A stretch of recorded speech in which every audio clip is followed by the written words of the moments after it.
पिंपरी चिंचवड शहरातील चिंचवड स्टेशन परिसरात आज दुपारी एक धक्कादायक घटना घडली।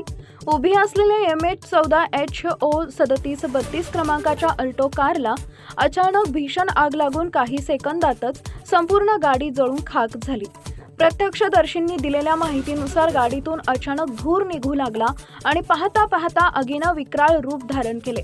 आगीची तीव्रता इतकी होती की परिसरात एकच खळबळ उडाली आणि नागरिकांमध्ये भीतीचे वातावरण निर्माण झाले। घटनेची माहिती मिळताच अग्निशामक दल तातडीने घटनास्थळी दाखल झाले। त्यांनी तत्परतेने प्रयत्न करून आगीवर नियंत्रण मिळवलं। सुदैवाने या घटनेत कोणतीही जीवितहानी झालेली नाही, मात्र कारचं मोठं नुकसान झालंय। प्राथमिक अंदाजानुसार शॉर्ट सर्किट किंवा तांत्रिक बिघाडामुळे ही आग लागली असावी अशी शक्यता वर्तवली जाते। या घटनेमुळे परिसरात काही काळ वाहतूकही प्रभावित झाली होती।